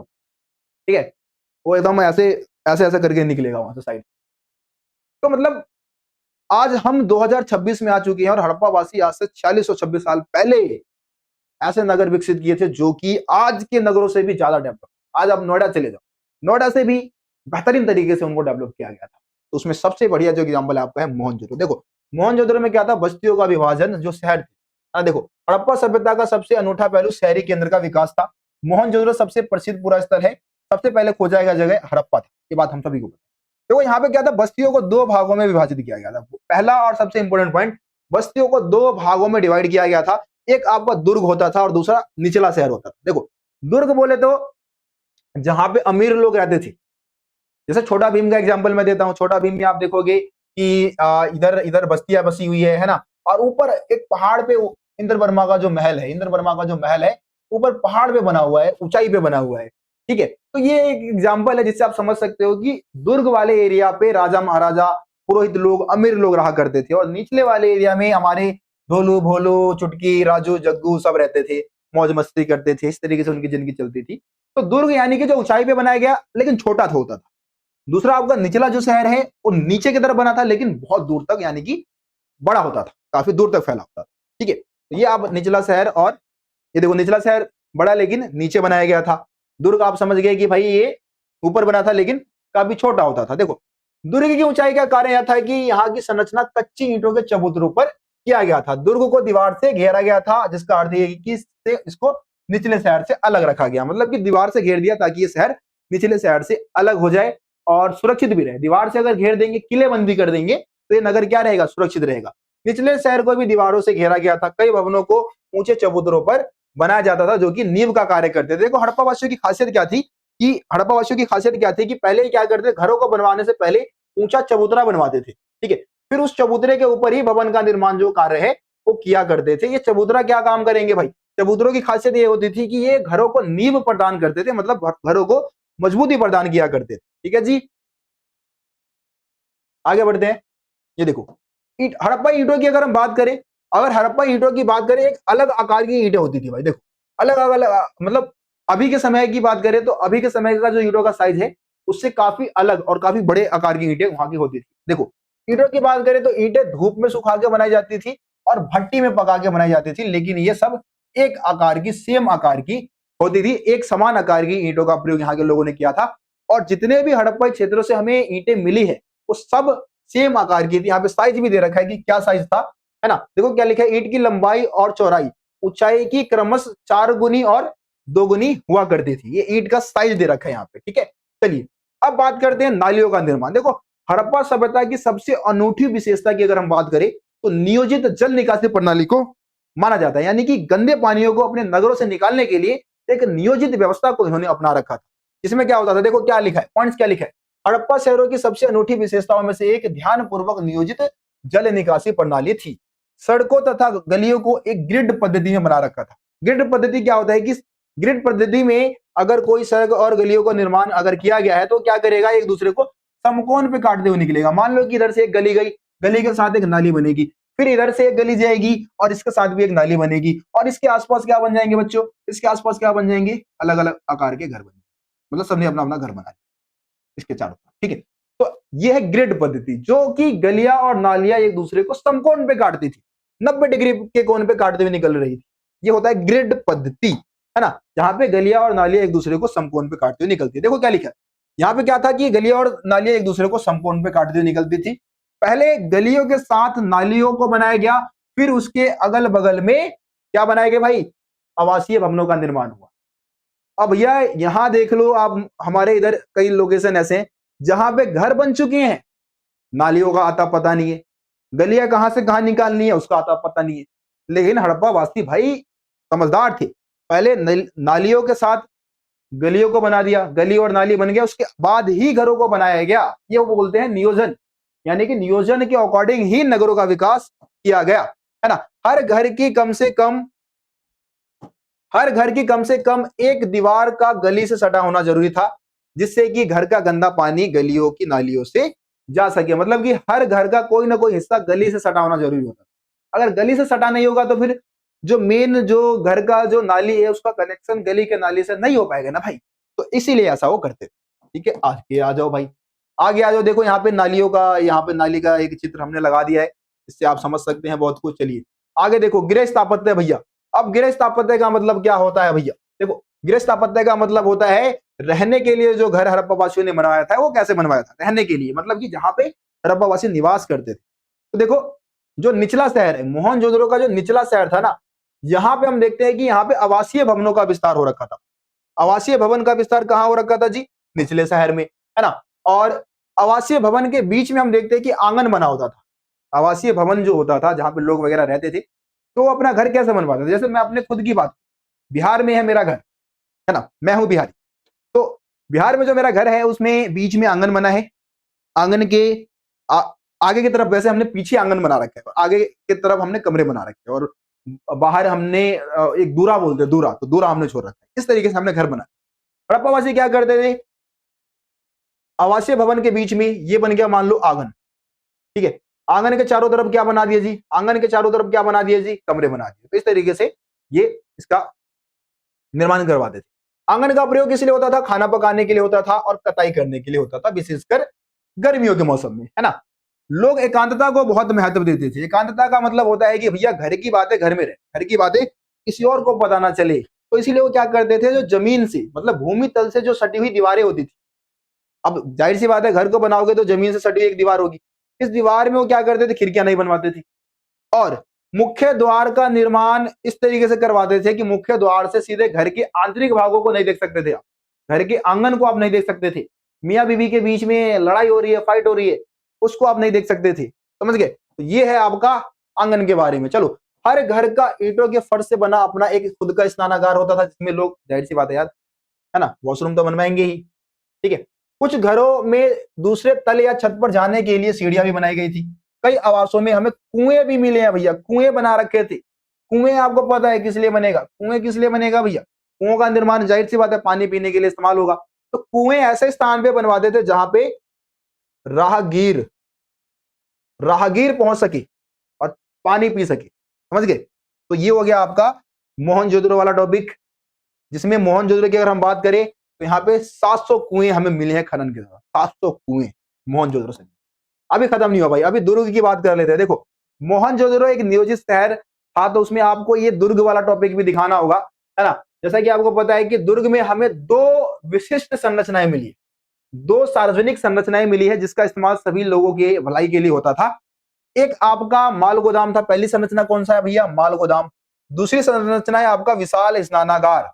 देखो इसकी जो संरचना है वो देखो क्या लिखा है, एक ऐसी विशाल संरचना है जिसके ईंटों से बने केवल निचले हिस्से ही शेष है, मतलब इसका जो ईंटों से बना हुआ जो निचला हिस्सा है वो शेष बचा हुआ है, बाकी ऊपरी हिस्सा जो था वो लकड़ियों का बना हुआ था, इस वजह से नष्ट हो चुका है। मतलब कि ये माल गोदाम के बारे में हमें बहुत कुछ पता नहीं है, लेकिन विशाल स्नानागार के बारे में हमें बहुत कुछ पता है। ये एक आयताकार जलाशय था, ठीक है। जलाशय के तल पर जाने के लिए उत्तरी और दक्षिणी भाग में क्या बनी हुई थी भाई, सीढ़ियां बनी हुई थी। और इसका जो नीचे मतलब जैसे देखो ये आपका मान लो ये आयताकार जलाशय हमने बना दिया, ठीक है जी, ये आयताकार क्या बन गया जी, मान लो जलाशय बन गया। इसके नीचे वाले इस वाले भाग पे क्या लगा दिया भाई, जिप्सम के गारे लगा दिए। जिप्सम, जिप्सम आप लोगों ने पढ़ा होगा, पीओपी, ठीक है। तो जिप्सम के गारों का प्रयोग करके इसको जल से भरा गया था, पानी से भर दिया गया था, और फिर अनुष्ठानिक कार्यों को जब संपन्न करना होता था तो इस समय मोहनजोदड़ो वासी यहाँ पे आके स्नान करते थे, डुबकी लगाते थे, अनुष्ठानिक कार्यों को पूरा करते थे। किसी पूजा पाठ त्योहार पे इसमें डुबकी लगाया करते थे, ठीक है। इसको पढ़िए, यहाँ पे हमने स्नानागार का चित्र भी लगा दिया। ये देखो सीढ़ियां भी इधर बनी हुई, इधर भी सीढ़ियां है, इधर से भी सीढ़ियां है ना। तो ये और ये आयताकार जलाशय आपका, ठीक है। चलिए आगे बढ़ते हैं जी। अगला टॉपिक आता है सामाजिक विभिन्नताओं का अवलोकन। देखो भैया इतिहासकार सामाजिक विभिन्नताओं का अवलोकन कैसे करते हैं, किस तरीके से पता लगाते हैं कि कौन मतलब अमीर था प्राचीन काल में, कौन गरीब था। जैसे कि हड़प्पा सभ्यता की हम बात करें तो हड़प्पा सभ्यता में बहुत सारे अमीर लोग रहे होंगे, बहुत सारे लोग गरीब रहे होंगे, है ना। कैसे पता लगेगा कि कौन अमीर है कौन गरीब, तो इस बात का पता लगाने के लिए यानी कि सामाजिक विभिन्नताओं का अवलोकन करने के लिए इतिहासकार करते हैं दो विधियों का इस्तेमाल। एक होता है समाधानों का अध्ययन। इसमें क्या किया जाता है भाई, इसमें पता लगाया जाता है कि किस कब्र, इसमें कब्र का अध्ययन किया जाए, ठीक है। किस कब्र से हमें कीमती वस्तुएं मिल रही है, किस कब्र से हमें सस्ती वस्तुएं मिल रही है। जिस कब्र से ज्यादा कीमती वस्तुएं मिलेगी उसको अमीर माना जाएगा, जिस कब्र से निम्न किस्म की वस्तुएं मिलेगी उसको गरीब माना जाएगा, है ना। यहाँ पे एक कब्र का चित्र भी दे रखा है। देखो ये कंकाल बने हुए मां से हमारे सोए हुए हैं, है ना, और इधर बहुत सारी चीजें दफन की गई है। तो इससे पता लग सकता है कि अगर ज्यादा महंगी किस्म की मूल्यवान किस्म की वस्तुएं अगर दफन की जाएगी बंदे के साथ तो जाहिर सी बात है भैया ये अमीर रहा होगा, मौज मस्ती ऐशो आराम की अयास पूर्वक जिंदगी जी रहा होगा। और जिनके कब्र से कुछ नहीं मिलेगा वो फटीचर रहे होंगे, गरीब रहे होंगे, है ना। तो ये समझ सकते हैं हम, ठीक है। चलो आगे बढ़ते हैं। विलासिता की वस्तुएं खोज। देखो एक दूसरी विधि होती है, दूसरा तरीका होता है जिससे कि हम सामाजिक विभिन्नताओं का पता लगा सकते हैं। तो इसमें क्या होता है बच्चे, इतिहासकार इस विधि में क्या करते हैं, वस्तुओं को दो भागों में बांटते हैं, दो भागों में बांटते हैं। एक आपका उपयोगी वस्तुएं होती है ना, पहले किस्म की वस्तुओं को हम क्या बोलेंगे बच्चे, उपयोगी। उपयोगी वस्तुएं, उपयोगी वस्तुएं ऐसी वस्तुएं होंगी जिनको बनाना बहुत आसान होगा, जो कि सभी के इस्तेमाल के लिए लाए जाते होंगे और आसानी से हर बस्ती में आपको मिल जाएगा। जैसे कि चकिया है, चकिया समझते हैं ना, चकिया जो कि आटा पीसने के लिए चकिया का इस्तेमाल होता होगा। मृत भांड यानी कि साधारण मिट्टी के बर्तन हो गए, सुई हो गया, ये सब चीजें क्या है, ये सब चीजें आसानी से हर जगह पे मिल जाएगा आपको और सभी लोगों के इस्तेमाल के लिए प्रयोग में लाया जाता होगा, है ना। तो ये हर एक वस्तु मतलब ये हर एक वस्तुओं से हमें मिली है, ठीक है। दूसरी जो वस्तु होती है आपका वो विलासिता की वस्तु होती है, ठीक है जी। जैसे फ्योन्स का एक पात्र है आपका। देखो विलासिता की वस्तुएं अगर हम बात करें, भैया विलासिता की वस्तुएं होती क्या है, देखिए विलासिता की वस्तुएं उन वस्तुओं को कहा जाता है जिनको बनाना बहुत मुश्किल होता है, जिनको बनाना आसान नहीं होता, बहुत टफ प्रक्रिया से बनाए जाते हैं और बहुत कम वस्तुओं में हमें मिले, बहुत कम जगह से हमें मिले। देखो जैसे कि फ्योन्स का एक पात्र है, मान लो फ्योन्स का एक पात्र है, मिट्टी का टाइप का ये बर्तन है, ठीक है। अलग ही आकार के मतलब अलग प्रकार की मिट्टी का इस्तेमाल किया गया थोड़ा, और बहुत कम जगह से हमें मिले हैं, ठीक है। तो जिन स्थानों से हमें ये फ्योन्स के पात्र जैसे विलासिता किस्म की वस्तुएं मिलेगी, हम पता लगा लेंगे ना जी कि ये यहाँ के लोग अमीर रहे होंगे, यहाँ के लोगों की स्थिति बहुत अच्छी रही होगी, है ना। इसके अलावा जिन स्थानों से और कीमती जैसे सोना, चांदी या आभूषण वगैरह जिन बस्तियों से हमें ज्यादा मिले होंगे, वहां के लोगों की लाइफस्टाइल अच्छी रही होगी, वहां के लोग ज्यादा अमीर रहे होंगे। ठीक है जी, तो ये आपका हो गया आपका सामाजिक विभिन्नताओं का अवलोकन। आइए जी, अब हम बात करते हैं शिल्प उत्पादन के विषय में जानकारी प्राप्त करना। बोले तो हड़प्पावासी भी बहुत अच्छे शिल्प उत्पादक थे। बोले तो बहुत बढ़िया तरीके से हाथ से चीजों को बनाते थे। हाथ से क्या क्या बनाते थे भैया? शिल्प उत्पादन का मतलब होता है हाथों से चीजों को बनाना। हाथों से बना रहे हैं, मोहरे बना रहे हैं, मनके बना रहे हैं, औजार बना रहे हैं, आभूषण बना रहे हैं, पाट बना रहे हैं, सारी चीजें ज्यादातर हाथों से बनती थी क्योंकि मशीनें इनके पास थी नहीं, है ना। देखो जी क्या लिखा है, मोहनजोदड़ो की बात करो तो 125 हेक्टेयर में फैला हुआ शहर था। चन्होदरो की बात करें तो 7 हेक्टेयर में फैला हुआ छोटा शहर था।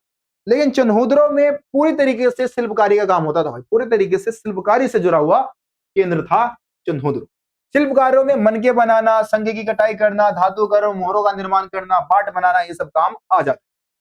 मनकों के निर्माण के लिए प्रयुक्त पदार्थ, देखो मनके जो हड़प्पा वासियों का जो शिल्प उत्पादन में सबसे मुख्य काम जो था वो मनकों का निर्माण करना। ठीक है, मनके, मोहरे, ये सब चीजें मेन काम में आए। अब मनकों को बनाने के लिए कौन कौन सी चीजें इस्तेमाल हो रहा है भाई? कार्लिनियन का इस्तेमाल हो रहा है, जो कि सुंदर लाल रंग का एक तरीके से पदार्थ से प्राप्त होता था। जैस्पर का इस्तेमाल कर रहे हैं, स्फटिक का इस्तेमाल कर रहे हैं, सेलखरी के पत्थरों का इस्तेमाल कर रहे हैं, है ना। तांबा, कांसा, सोना और दूसरी धातुओं का इस्तेमाल कर रहे हैं मनके बनाने के लिए। कुछ मनके 2 या उससे अधिक पत्थरों को आपस में जोड़कर बनाए जाते थे, है ना। और कुछ सोने के टॉप वाले पत्थर के होते थे। तो अलग अलग टाइप के मनके यहाँ के लोग बनाते थे। ठीक है, कुछ पत्थरों को आपस में जोड़ के बना रहे हैं, कुछ जो सोने के जो टॉप वाले पत्थर होते हैं, है ना, सोने के टॉप वाले पत्थर के बनाए जाते थे। मनकों के आकार की बात करें तो भाई यहाँ के जो मनके थे वो अलग अलग आकार के होते, चकोराकार, बेलनाकार, गोलाकार, ढोलाकार, खंडित आकार के यहाँ के मनके होते थे। देखो सेलखड़ी की बात करें तो ये बहुत ही मुलायम पत्थर होता था, बहुत मुलायम पत्थर, और इस पे आसानी से कार्य हो सकता था, इसको आसानी से इस पे कार्य किया जा सकता था। ठीक है, कुछ मनके सेलखड़ी चूर्ण के लेप को सांचे में ढालकर तैयार किए जाते थे। इसके अलावा कार्नेलियन की बात कर ले तो भाई ये लाल रंग, पीले रंग के कच्चे माल तथा उत्पादन के विभिन्न चरणों में मनकों को आग में पकाकर प्राप्त किया जाता था। ठीक है, कार्नेलियन एक तरीके से लाल रंग का होता है। कार्नेलियन क्या है? लाल रंग का पदार्थ कह दो। तो इसको पीले रंग के कच्चे माल और उत्पादन की प्रक्रिया में जब मनके को मतलब मनकों को आग में पकाकर फिर इसको प्राप्त किया जाता था। चंदोदरो की बात कर लो, लोथल की बात कर लो, तो हाल ही में और धौलावीरा की बात कर लो, तो यहाँ से हमें छेद करने के उपकरण मिले। बहुत इंपॉर्टेंट लाइन है भाई, ये बहुत ही इंपॉर्टेंट लाइन है। चंदोदरो, लोथल और धौलावीरा, यहाँ से हमें छेद करने के उपकरण मिले हैं। मनके वगैरह में छेद करने के लिए उपकरण वगैरह का इस्तेमाल होता हो। इसके अलावा आप देख लो नागेश्वर और बालाकोट की जो बस्तियां थी वो समुद्र किनारे स्थित। बालाकोट और नागेश्वर दोनों का लोकेशन आप देखोगे, नीचे की तरफ आप देखोगे, है ना, इंडिया का जो ये आपका नागेश्वर का था, और इसी के नीचे इधर आप देखोगे समुद्र किनारे पाकिस्तान में आपका बालाकोट है। तो ये ऐसा लोकेशन है जो कि समुद्र किनारे स्थित है। यहाँ से शंख वगैरह मंगाया जा रहा है ना, दूसरी जो समुद्री जीवों से जो चीजें प्राप्त होती है उसको मंगाया जा रहा है। इसके अलावा चन्होदरो और लोथल जैसे तैयार माल जैसे मनके, मोहनजोदड़ो और हड़प्पा जैसे बड़े केंद्रों, बड़े शहरी केंद्रों तक लाया जाता था। ठीक है, मनके जो है ना, चन्होदरो और लोथल से मनके जो है वो दूसरे केंद्रों को, मोहनजोदड़ो, हड़प्पा जैसे केंद्रों को सप्लाई की जाती थी, वहां भेजा जाता था। बन कहाँ रहा है? चन्होदरो और लोथल में। भेजा कहाँ जा रहा है? मोहनजोदड़ो और हड़प्पा में भेजा है। ठीक है, तो ये आपका हो गया। अब बात करते हैं, कोमल जरा पानी दियो बाबू बोतल में फटाफट।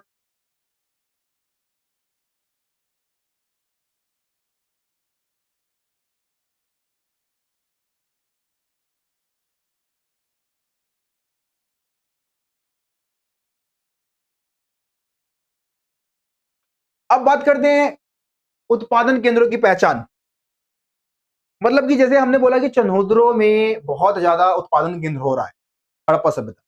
इतिहासकार कैसे पता लगाते हैं कि किस एरिया में ज्यादा उत्पादन हो रहा है, किस एरिया में कम उत्पादन हो रहा है ना, या कहाँ पे उत्पादन केंद्र रहे होंगे हड़प्पा सभ्यता के, किस केंद्र में उत्पादन केंद्र रहे होंगे, इसका पता कैसे लगाते हैं? तो इतिहासकार क्या करते हैं, उत्पादन केंद्रों का पता लगाने के लिए बहुत सारी चीजों को ढूंढते हैं। जैसे कि पुरातात्विक अवशेष को ढूंढा जाएगा, जैसे प्रस्तर पिंड हो गए, है ना, यानी कि पत्थर वगैरह के टुकड़े हो गए, ठीक है।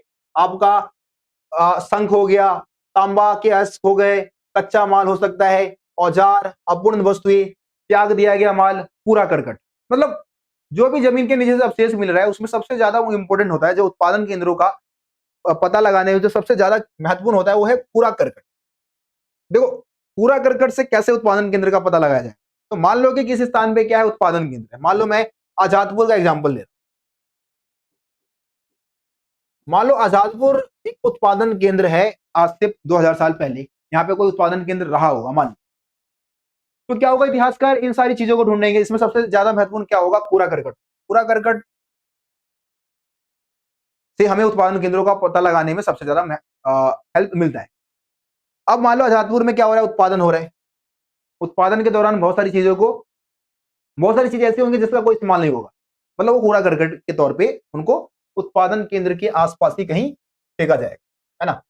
अब मान लो मैं एक इतिहासकार हूं, मैं जाता हूं एक खनन करता हूं आजादपुर में, और वहां से मेरे को बहुत सारे कूड़ा करकट मिलते हैं जो कि आज से 2000 साल पुराने हैं या 3000 साल पुराने हैं। बहुत सारे कूड़ा करकट मेरे को मिले हैं, तो उन कूड़ा करकट के आधार पे मैं क्या पता लगा सकता हूँ कि भैया ये कूड़ा करकट कब का है, क्या है ये, है ना, या फिर यहाँ पे क्या बनाया जाता होगा, है ना, किस तरीके से इसको बनाया जाता होगा, सब कुछ पता कर सकता हूँ। तो इस तरीके से इतिहासकार उत्पादन केंद्रों का पता लगाते हैं। एक बार आप इसको पढ़िए, सेम जो एग्जाम्पल मैंने आपको दिया है उसी तरीके से आपको समझा रहा है। अब हम बात करते हैं माल प्राप्त करने संबंधित नीतियां। देखो अब उत्पादन केंद्र, हड़प्पावासी जो थे वो कुशल शिल्प उत्पादक थे, बहुत बेहतरीन तरीके से हाथों से चीजों को बनाते थे। अब कहीं भी कोई उत्पादन केंद्र होगा तो जाहिर सी बात है कि उत्पादन करते समय हमें बहुत सारे कच्चे माल की जरूरत होगी।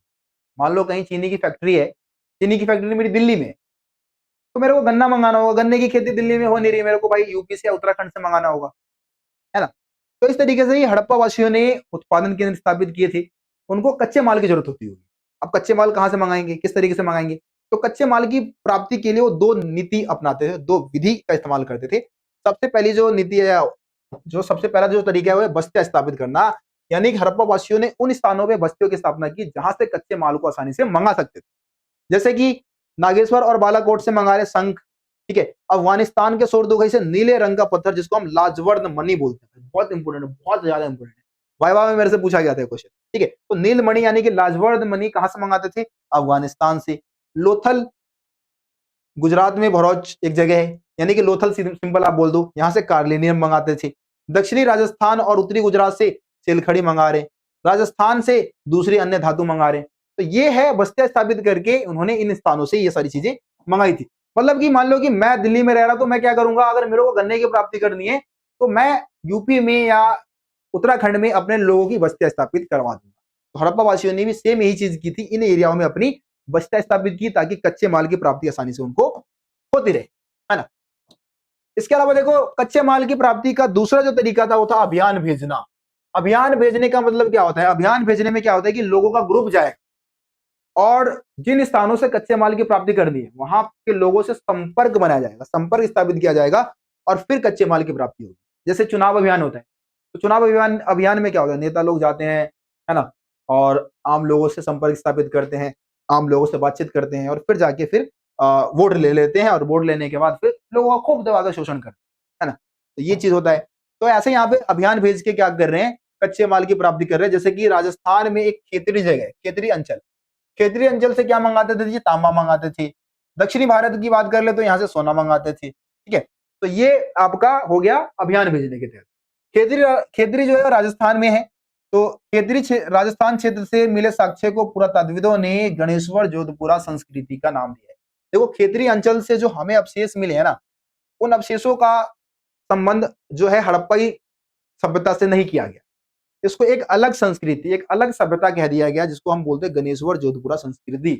ये एक अलग संस्कृति है, हड़प्पा संस्कृति का केंद्र नहीं माना जाता। इस संस्कृति के विशिष्ट मृत भांड हड़प्पाई मृत भांड से भिन्न थे।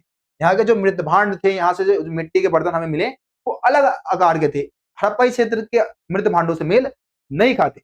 यहाँ तांबे की वस्तुओं की असाधारण संपदा मिली है, ठीक है। मतलब ये एक अलग संस्कृति का पार्ट माना जाता है, इंपॉर्टेंट है भाई, पेपर में आएगा, एमसीक्यू में आएगा। आगे आ जाते भाई सुदूर क्षेत्रों से संपर्क, यानी कि यहाँ पे हम सभी हड़प्पा वासियों के विदेशी संबंध की बात करने, मतलब विदेशी यानी कि दूसरे देशों के साथ संबंध कहां कहां था इनका। देखो, तो इनका जो टोटल संबंध हम देखते हैं वो पश्चिमी एशिया के साथ देखते हैं। पश्चिमी एशिया में आप देखेंगे ओमान के साथ इनके संबंध थे, ओमान के साथ, ठीक है जी। इसके अलावा मेसोपोटामिया, ठीक है जी, मेसोपोटामिया के साथ भी इनका संबंध हमें देखने को मिलेगा। तो संबंध में क्या मंगाते थे कहां से और किस तरीके से हम पता लगा पाए कि भाई किनके साथ संबंध था, कि उसको हम इस टॉपिक में समझने वाले। देखो क्या लिखा है, तांबा सभ्यता अरब प्रायद्वीप के दक्षिणी पूर्वी छोर, जिसको हम ओमान के नाम से जानते हैं, ओमान एक देश है, मैप देख लेना आप। तो ये तांबा कहां से मंगा रहे, ओमान से मंगा। अब इस बात का पता कैसे लगेगा, तो जो हड़प्पाई तांबा था और जो ओमानी तांबा था, हमें दोनों में ही निकल के अंश मिले। रासायनिक विश्लेषण जब दोनों का किया गया तो निकल के अंश, और इस बात को हम जानते हैं कि हड़प्पा में तांबे की कमी थी, ओमान में खनिज संसाधनों की कोई कमी नहीं, वहां पे खेती बाड़ी उतनी नहीं हो पाती। तो ऐसा हो सकता है कि तांबा जो है वो वहां से मंगाते थे और उनको हम खाने पीने की चीजें देते होंगे, ठीक है जी। तो ओमान के साथ संबंध हो गया। एक विशिष्ट प्रकार का पात्र अर्थात एक बहुत बड़ा हड़प्पाई मर्तबान हमें मिला है जिसपे काली मिट्टी की परत चढ़ी हुई थी, ये ओमानी स्थल से हमें मिला है। देखो ये मर्तबान है, ये मिट्टी का बर्तन जिसमें काली मिट्टी की परत चढ़ी हुई है, ये हड़प्पाई मर्तबान है और मिला कहां से, ओमान से मिला है। तो इससे भी समझ में आता है कि व्यापार होता होगा और इस तरल पदार्थ में क्या होता होगा भाई, हम तांबे वगैरह भरवा के इसमें मंगाते होंगे और फिर पानी या फिर दूसरी और चीजें इनको हम भेज देते होंगे, खास करके पानी, है ना। मेसोपोटामिया के लेखों में मगान जो संभवतः ओमान के लिए, देखो मगान जो है, मगान किसके लिए प्रयोग हुआ है, ओमान के लिए, है ना। नामक क्षेत्र तांबे के आगमन के संदर्भ में भी मिलते हैं, यानी कि यहां से मेसोपोटामिया वासी भी मगान से यानी कि ओमान से तांबा मंगाते थे, ठीक है जी। आगे देखो, मेसोपोटामिया के स्थलों से मिले तांबे में भी निकल के अंश मिले हैं। इससे समझ में आता है कि ऐसे भी हमने 11वीं क्लास में पढ़ा है कि खनिज संसाधनों की मेसोपोटामिया में भी बहुत कमी थी, तो यहाँ के लोग भी मंगाते थे ओमान से तांबा। लंबी दूरी के संपर्कों की ओर संकेत करने वाले अन्य पुरातत्व खोजों में हड़प्पाई मोहरे, बाट, पासे तथा मनके शामिल हैं, मतलब इनसे भी हमें विदेशी संबंध का पता लगता है। मेसोपोटामिया के एक लेख में दिलमन यानी कि बहरीन द्वीप का जिक्र किया गया है और मगान आपको पता है ओमान का जिक्र किया गया है, और मेलुआ जो कि एक हड़प्पाई क्षेत्र था उसका भी जिक्र किया गया है, ठीक है। तो मेसोपोटामिया के ग्रंथों में हमें हड़प्पाई क्षेत्र का एग्जाम्पल मिलता है, यानी कि मेलुआ का नाम उल्लेख किया गया है और मेलुआ एक हड़प्पाई क्षेत्र है, जो इस बात को समझाता है कि हाँ मेसोपोटामिया वासियों के साथ भी व्यापार था। और ये देखो यहाँ पे हमें कुछ मुहरें मिली है जिसपे नाव और जहाजों के चित्र हमें देखने को मिल रहे हैं। ये क्या दर्शा रहा है कि नाव और जहाजों का इस्तेमाल करके हड़प्पा वासी दूसरे देशों के साथ व्यापार करते थे। मेलुआ के विषय में एक मेसोपोटामियाई मिथक यह बताता है कि तुम्हारा पक्षी हाजी पक्षी हो और उसकी आवाज राजप्रसाद में सुनाई दे। कई पुरातत्वविदों का मानना है कि हाजी पक्षी मोर था। यहाँ पे हाजी पक्षी किसे कहा गया है, मोर कहा गया। और मेसोपोटामिया के लेखों में मेलुआ को नाविकों का देश कहा गया, नाविकों, ठीक है। इन मोहरों के आधार पर नाविकों का देश कहा गया है, ठीक है। तो यहाँ पे आपका ये मुख्य पॉइंट की बात करें तो तांबा ओमान से मंगाते थे और ओमानी तांबा और हड़प्पाई तांबा दोनों में निकल के अंश मिले हैं। मेसोपोटामिया ग्रंथों में मेलुआ का उल्लेख किया गया है जो कि इस बात को दर्शाता है कि मेसोपोटामिया वासियों के साथ भी संबंध था। और कई मोहरों और बाटों पे हमें नावों के चित्र मिलते हैं जो कि विदेशी संबंध को दर्शाते हैं। ये मुख्य पॉइंट है, इंपॉर्टेंट पॉइंट है जो कि आपको ध्यान रखना है। चलिए अगले टॉपिक की तरफ चलते हैं, मोहरे, लिपि तथा बाट, है ना। तो सबसे पहले हम बात करते हैं हड़प्पाई मोहरों की। इसके बारे में हमने पहले ही बात कर लिया कि हड़प्पाई मोहरे जो थी वो सेलखरी नामक पत्थर से बनाई जाती थी और इसका इस्तेमाल लंबी दूरी के व्यापार को सुविधाजनक बनाने के लिए होता था, ठीक है।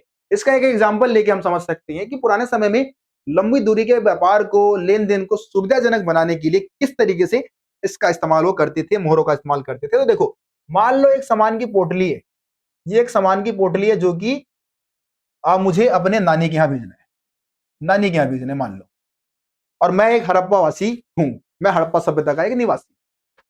तो मैं क्या करूंगा, इस पोटली में सामान को भर दूंगा और इस पोटली के मुंह को बांध कर इसके ऊपर लगा दूंगा एक मोहर।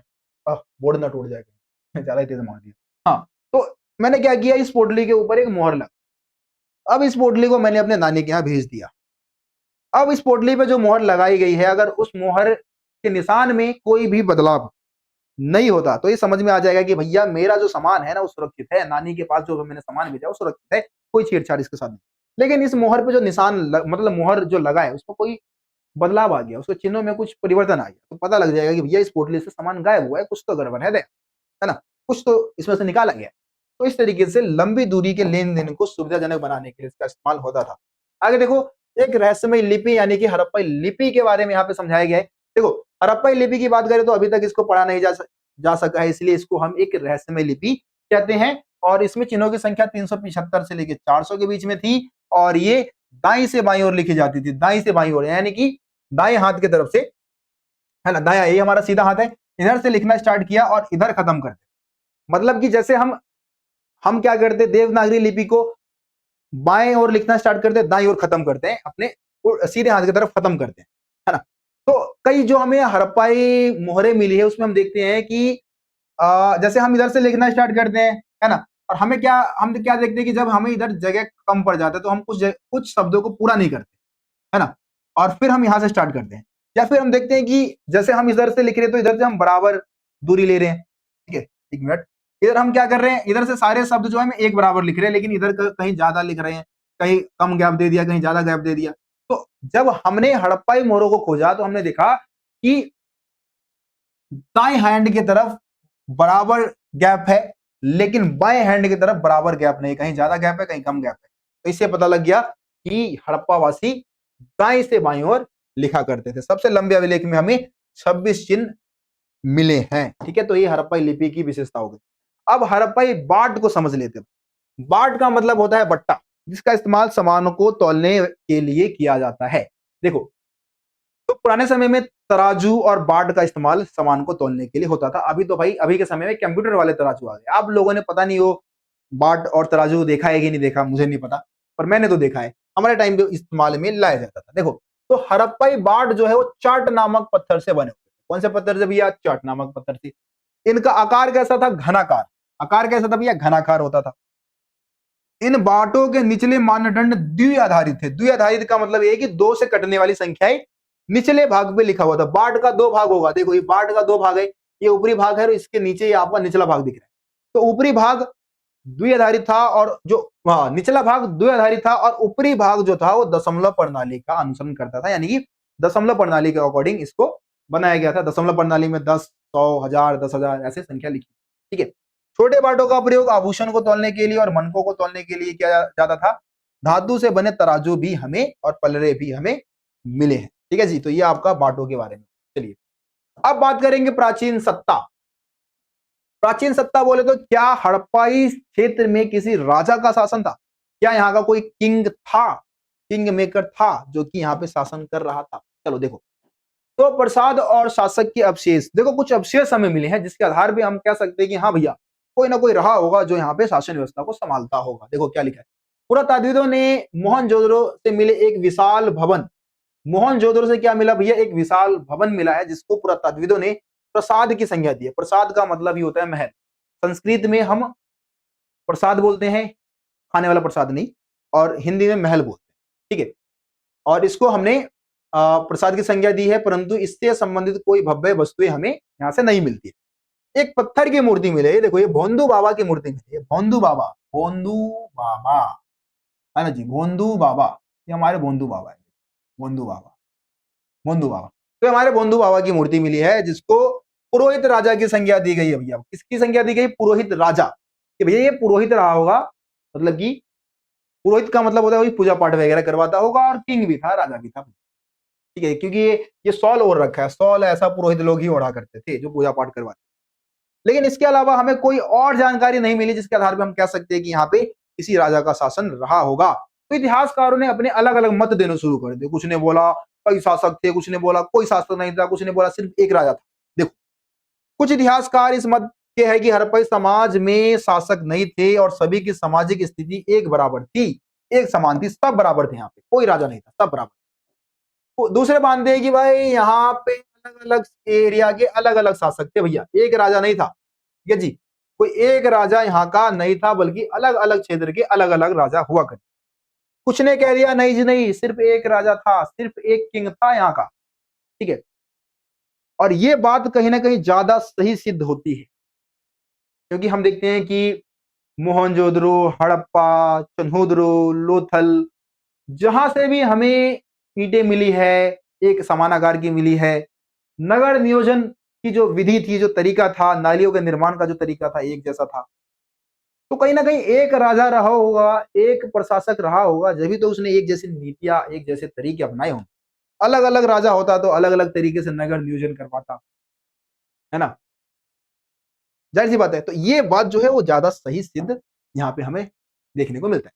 चलिए अब बात करेंगे सभ्यता का अंत कैसे हुआ। तो हमने देखा कि लगभग 1900 ईसा पूर्व आते आते तक हड़प्पा सभ्यता जो है वो पतन होने के कगार पे आ जाता है ना। इसके भौतिक संस्कृति में बदलाव देखने को मिलता है। आवास निर्माण करने की तकनीक जो है वो उसका हास्य हास्य हो जाता है, खत्म हो जाता है ना। बड़ी जो संरचनाएं थी, इमारतें थी, जो आ, उसकी जो तकनीक है उसका भी हास्य कहीं ना कहीं हो जाता है ना। तो ये हड़प्पा सभ्यता के अंत में जो मुख्य योगदान जो रहा, मुख्य जो कारण रहे, यहाँ पे पॉइंट्स दे रखे हैं। देखो, जलवायु परिवर्तन हो गया जी, वनों की कटाई हो गई जी, अत्यधिक बाढ़ आ गया जी, नदियां सूख गई है, उसने मार्ग बदल लिया, भूमि का बहुत ज्यादा उपयोग किया गया जिससे कि भूमि ने अपनी उपजाऊ क्षमता खो दी। तो ये ऐसे कारण है, ऐसे पॉइंट्स है भाई। फ्री के नंबर है, क्वेश्चन आ चुका है लेकिन फ्री के नंबर है, ले लेना, इसमें एक नंबर भी नहीं करना चाहिए। ज्यादा मैं इस टॉपिक पे बात नहीं करने वाला हूँ क्योंकि बहुत आसान पॉइंट है। ठीक है जी। अब बात कर लेते हैं हड़प्पा सभ्यता की खोज के बारे में। स्टार्टिंग में ही मैंने आप लोगों को जानकारी दे दी थी, तो थोड़ा सा तेजी में चलेंगे, तेजी में चलेंगे, है ना। कनिंगम के बारे में, हड़प्पा सभ्यता की खोज की बात करेंगे तो यहाँ पे सबसे पहले हम कनिंगम का भ्रम देखेंगे। देखिए, ठीक है। तो भारतीय पुरातत्व सर्वेक्षण के पहले डायरेक्टर जनरल थे कनिंगम। 19वीं शताब्दी के मध्य में पुरातात्विक खनन आरंभ किया था। कनिंगम की मुख्य रुचि आरंभिक ऐतिहासिक लगभग 6ठी शताब्दी ईसा पूर्व से 4ठी शताब्दी ईस्वी तक के काल में था। मतलब इस काल के बारे में जानकारी प्राप्त करने में ज्यादा दिलचस्पी दिखा रहे थे। आरंभिक वस्तुओं की पहचान के लिए उन्होंने 4ठी से 7वीं शताब्दी ईस्वी के बीच उपमहाद्वीप में आए चीनी बौद्ध तीर्थयात्रियों के वृत्तांत का प्रयोग किया था। मतलब कि इस टाइम पीरियड के बारे में जानकारी प्राप्त करने के लिए, एशियंट इंडिया के बारे में, भारतीय इतिहास के बारे में जानने के लिए, जो 4ठी से लेकर 7वीं सदी में लगभग एक आपका फायान आया था। यान लगभग 5वीं सदी में आया था भाई, 5वीं सदी में चाइना से आया था। ठीक है, 5वीं सदी में आया था चाइना से। और 7वीं सदी में आया था श्वेत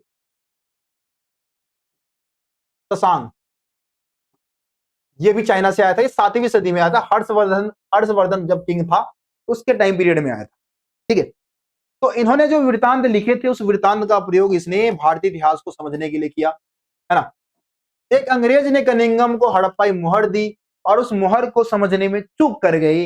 इन्होंने यह निष्कर्ष निकाला कि भारतीय सभ्यता का विकास जो है वो सिंधु घाटी के आसपास ना होकर गंगा घाटी के आसपास हुआ है। और इस तरीके से कनिंगम भारतीय इतिहास को समझने में चूक कर गए, भारतीय सभ्यता के महत्व को समझने में चूक कर गए।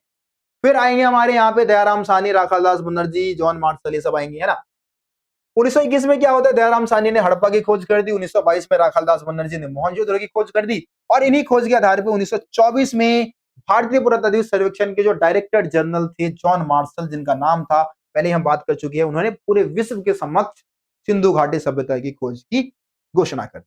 और ये सभ्यता, ये भी बता दिया कि ये सभ्यता जो है वो मेसोपोटामिया की समकालीन थी। मतलब कि जब मेसोपोटामिया सभ्यता का विकास हुआ था उसी टाइम पीरियड में आपका जो हड़प्पा सभ्यता है उसका विकास देखने को मिलता है। यहाँ पे आप सभी को जॉन मार्शल के बारे में समझ लेना चाहिए जी। देखिए, जॉन मार्शल भारत में कार्य करने वाले पहले पेशेवर पुरातात्विक थे, है ना। मतलब इनका पेशा यही था, खनन करते थे, खुदाई में इनको बहुत दिलचस्पी थी। वे यूनान और क्रीट से अपने कार्यों का अनुभव लेके आए थे। कहां से स्टडी करके आए? यूनान और क्रीट से। मार्शल पुरा स्थल के स्तर, इनकी खोज की कमियां यहाँ पे बता दी कि मार्शल साहब क्या करते थे, जो पूरा स्थल के स्तर, जो भी पूरा स्थल का जो स्तर होता है ना, उसको पूरी तरीके से अनदेखा कर देते थे और समान क्षैतिज इकाई के साथ उत्खनन करने का काम करते थे। समान क्षैतिज इकाई मतलब, मैं आपको थोड़ा आसान बना के समझा देता हूं कि जब कोई भी पूरा स्थल हमें मिल रहा है उसमें ना, अब देखो होता क्या है कि मान लो कि हड़प्पा वासी किसी एरिया में रहे, है ना। उस मतलब मैं दोबारा सही से समझाता हूं, एक मिनट। मान लो हड़प्पा वासी किसी एरिया में रहे, हड़प्पा वासियों का एरिया था, वहां पे बाढ़ भूकंप आया, वो एरिया छोड़ के चले गए, तो वहां पे क्या बनेगा, वो जमीन के नीचे दफन हो गए, वहां के नगर वगैरह जमीन के नीचे दफन हो, उससे एक क्या बन जाएगा, टीला बन जाएगा, है ना। एक पूरा स्थल ये हो गया हड़प्पा वासियों का। फिर वहां पे बाद में कुछ और लोग आए, वहां पे रहना शुरू कर दिया। इस तरीके से एक अलग स्तर बन जाएगा उसका, एक अलग लेयर बनेगा। फिर कुछ समय बाद उन लोगों ने भी त्याग दिया, नए लोग रहने लग गए, इससे एक अलग लेयर बन जाएगा, है ना। इस तरीके से क्या होता है कि ये पूरा स्थल के अलग अलग लेयर्स बन जाते हैं। अब जॉन मार्शल को लगता था कि इन सारे सभी टीलों से हमें एक समान जानकारी मिलेगी, यानी कि समान क्षैतिज इकाई के आधार पर खनन करते थे। लेकिन फिर जब आर्यन व्हीलर आएंगे तो वो कहेंगे कि नहीं भाई, हमें समान क्षैतिज इकाई के आधार पर खनन ना करके हमें क्या करना होगा, टीले के जो अलग अलग स्तर विन्यास होते हैं, अलग अलग भागों से जो अलग अलग जानकारी मिलती है, उसको हमें समझना होगा और उसके आधार पर हमें टीले का अध्ययन करना होगा। देखो यहाँ पे आपका आर्यन व्हीलर के बारे में दे रखा है। 1944 में भारतीय पुरातत्व सर्वेक्षण के डायरेक्टर जनरल बने थे आर्यन व्हीलर, और इन्होंने क्या किया था, जॉन मार्शल की खोज की जो कमियां थी उसको दूर किया था। इन्होंने बताया कि भाई क्षैतिज इकाई के आधार पे खनन ना करके हमें पूरा स्थल के स्तर विन्यास को समझना होगा। ठीक है, तो ये आपका जॉन मार्शल आर्यन व्हीलर के बारे में पॉइंट्स यहाँ पे इतने ही दे रखे हैं, और कोई इंपॉर्टेंट चीज नहीं है। ठीक है, अब देख लो अगला टॉपिक आ जाओ। अगला टॉपिक आ जाओ, क्या है, अतीत को जोड़कर पूरा करने की समस्या। देखो इतिहासकार अतीत का निर्माण कैसे करते हैं उसके बारे में इस टॉपिक में समझाया गया। मान लो मैं इतिहासकार हूं और मैं हड़प्पा सभ्यता के बारे में जानना चाहता हूं, तो कैसे पता करूंगा? मुझे पता है कि हड़प्पा सभ्यता की लिपि से मुझे कुछ नहीं पता, तो मैं क्या करूंगा, पूरा वस्तुओं को प्राप्त करूंगा, खनन करूंगा, और खनन के दौरान मुझे क्या मिलेंगे, मृत भांड, औजार, आभूषण, है ना, घरेलू सामान, ये सब चीजें मिलेंगी। ठीक है, ये सारी चीजें मिलेंगी। अब इन वस्तुओं के आधार पे मैं क्या करूंगा, मैं पता लगाने की कोशिश करूंगा, मतलब खोज का वर्गीकरण। देखो अगला पॉइंट क्या दे रखा है, इतिहासकार क्या करते हैं, जब पूरा वस्तुओं को प्राप्त कर लेते हैं उसके बाद खोज का वर्गीकरण करते हैं, खोज का वर्गीकरण, है ना। तो इसमें क्या होता है, पहला वर्गीकरण का एक सामान्य सिद्धांत होता है कि हम पदार्थ का पता लगाते हैं कि भाई कोई भी जो हमें वस्तु मिली है वो क्या है, पत्थर है, मिट्टी है ना, धातु है, अस्थिया है, फिर हाथी दांत, किस संबंध, मतलब क्या है। दूसरा हम क्या करते हैं कि भाई पता लगा लिया क्या है वो, उसके बाद हम क्या करेंगे, उपयोग का पता लगाएंगे कि भैया वस्तु का उपयोग क्या होता था, किस लिए होता था। ठीक है, जैसे कि मान लो अगर मनकों की बात करूं तो मनके जो है आपके, अगर मैं मनकों की बात कर लूं तो ये जो मनके हैं वो आज भी औरतें अपनी खूबसूरती को बढ़ाने के लिए इसको पहनती है गले में, है ना, और हड़प्पावासी भी इसलिए ही इस्तेमाल करते हैं। तो किसी वस्तु का उपयोग का अगर हमें पता लगाना है तो हम क्या करेंगे जी, आज से तुलना करेंगे उस वस्तु की, जो प्राचीन वस्तु है उसकी तुलना हम आज के समय की वस्तु से करके उसके उपयोग का पता लगाएं। ठीक है, तो ये हो गया आपका उपयोग का पता लगा लिया, इस तरीके से हो गया। यहाँ पे देखो इस टॉपिक को समझेंगे, व्याख्या की समस्या। इस टॉपिक में आपको हड़प्पा वासियों की धार्मिक विशेषता का जिक्र किया गया है। हड़प्पा वासियों के धर्म की बात की गई है कि भैया किन देवी देवताओं की आराधना करते थे, किन देवी देवताओं की पूजा पाठ करते थे। देखो अवशेष में हमें ना एक पत्थर की मूर्ति मिली है ना, एक स्त्री की मूर्ति मिली जो कि आभूषणों से लदी हुई है। ये देखो, इसको इतिहासकारों ने मातृ देवी की संज्ञा दी है। कौन सी देवी है जी, मातृ देवी। तो मातृ देवी की पूजा होती थी और हड़प्पाई समाज मातृ प्रधान समाज था। ठीक है, अब देखो पुरुषों की दुर्लभ पत्थर से बनी मूर्तियां जिसमें उन्हें एक लगभग मानवकृति मुद्रा में एक हाथ घुटने पर रख के बैठे दिखाया गया, जैसे कि पुरोहित राजा को भी इसी प्रकार का दिखाया गया। मतलब कि एक व्यक्ति है जिसको आलथी पालथी मार के बैठे हुए दिखाया गया, जैसे कि ये आप देखो, ये भव्य व्यक्ति है ना, इनको आलथी पालथी मार के बैठे हुए दिखाया गया है, और इनके चारों तरफ बहुत सारे जानवरों ने घेरा लगा रखा। तो ऐसा किसके साथ होता है, शिव, है ना। तो इससे पता लगता है कि हड़प्पावासी शिव की पूजा भी करते थे, अर्ध शिव जो है उसकी पूजा करते थे, है ना। कुछ मोड़ों पर हमें ये आलती पालथी मारे वाला व्यक्ति वाला दिख हो गया ये आपका। और इसके अलावा देखेंगे कि कई जगह से हमें ये शिवलिंग के आकार के पत्थर के अवशेष मिले हैं। ठीक है, इससे पता लगता है कि शिवलिंग की पूजा भी हड़प्पावासी करते थे। और कई मोड़ों पे हम देखते हैं कि भाई एक मतलब एक पेड़ पेड़ की संरचना बनी हुई है ना, पेड़ की संरचना बनी हुई है और इसमें धागे वगैरह लपेटे हुए हैं। पेड़ में क्या है, धागे वगैरह लपेटे हुए दिखाए गए, जो इस बात को दर्शाता है कि प्रकृति की पूजा, पेड़ पौधों की पूजा भी हड़प्पाई क्षेत्र में होता था, हड़प्पावासी करते थे, प्रकृति की पूजा भी हड़प्पावासी किया करते थे। ठीक है, तो इस तरीके से हड़प्पा सभ्यता का ये जो धार्मिक विशेषता वाला टॉपिक था वो खत्म हो। तो गाइस ये आपका पहला चैप्टर था, फर्स्ट चैप्टर था ईंटें मन के तथास्तिया। कोशिश यही थी कि भाई आसान से आसान भाषा में आपको समझाने की कोशिश करूं। एनसीईआरटी को आप पढ़ेंगे, कुछ बॉक्स वगैरह दे रखे हैं, बॉक्स जो है वो एग्जाम टाइम पे मैं आपको करवा दूंगा। बाकी एनसीईआरटी की जितनी भी लाइनें थी मैंने आपको समझा दिया है, आसान सरल भाषा में सारी चीजें। वीडियो पसंद आया तो लाइक शेयर जरूर कर देना और चैनल को सब्सक्राइब करके बेल आइकन को प्रेस कर लेना ताकि आगे आने वाली सभी वीडियो का नोटिफिकेशन सबसे पहले आप तक। चलिए मिलेंगे आप सभी से अगली वीडियो में, तब तक के लिए जय हिंद जय भारत। आप सभी अपना ध्यान रखिए। धन्यवाद।